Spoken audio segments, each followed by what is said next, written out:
ஒன்றுமே தெரியாமல் வந்துடக்கூடாது. சும்மா நானும் இப்போ வந்து கட்சியில் சேர்றேன், நானும் இது பண்ணுறேன் அப்படின்னு சேரக்கூடாது. பழைய ஆளுங்களை பார்க்குறத விட புதுசாக வந்த கிராஜுவேஷன் பீப்புள்ஸ் வந்தாங்கன்னா கொஞ்சம் நல்லா எடுத்து பண்ணுவாங்கன்ட்டு ஒரு ஸோ யங் பொலிட்டிஷியன்ஸ்லாம் இருந்தாங்கன்னா அவங்களுக்கு வந்து பெட்டர் வாய்ஸிங் அவுட்லாம் இருக்கும்.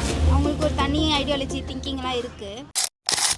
யங்ஸ்டர்ஸ் வந்து பொலிட்டிஷியனில் வர்றது உங்களுக்கு ஓகேவா? ஓகே தான் மேம். தப்பு இல்லையே, வரலாமே. யங்ஸ்டர்ஸ் நான் வரக்கூடாதுன்னு வரணும் சொல்ல, உங்களுக்குன்னு ஒரு மோட்டிவ் ஒன்று இருக்குல்ல, இது நம்ம பண்ணணும் அப்படின்ட்டு இருந்தால் மட்டும்தான் யங்ஸ்டர்ஸ் வரணும். யூஸ்வலாகவே வந்து இப்போது வர கரண்ட் ஜென்ரேஷன்ஸ் வந்து நல்லா தான் லைக் பண்ணிகிட்ருக்காங்க. லைக் அவங்களுக்கு ஒரு தனி ஐடியாலஜி திங்கிங்லாம் இருக்குது. சும்மா வந்து நானும் பெருமைக்கோசம் வரவங்க சில பேர் இருக்காங்க, சில பேர் வந்து உண்மையாக அவங்க உழைக்கிறவங்க வராங்க. ஸோ அவங்களுக்கு நிறைய டிஃப்ரென்ஸ் இருக்குது. வரவங்கெல்லாம் வந்து இப்போ எப்படி இருக்காங்கன்னா மோராக ப்ராக்டிக்கலாக யோசிக்கிறாங்கன்னு ஃபீல் ஆகுது. So that's better. ஆமாம், லைக் இப்போ இருக்கிறது வந்து அதிகம் ஜென்சி அந்த மாதிரி இருக்கும்போது அவங்க தான் இப்போ ஓட்டிங் மெம்பராக வேறு இருக்காங்க. அவங்கள வாய்ஸ் பண்ணுறதுக்கு ஏதாச்சும் ஒரு பர்டிகுலர் ஒரு ஆளுங்க, ஒரு குரூப் ஆஃப் பீப்புள் இருந்தால் தானே வந்து அவங்க தான் இப்போ மெஜாரிட்டி இப்போ சொசைட்டியை வந்து பில்ட் பண்ணுறாங்க. So I feel someone should be there to represent even them.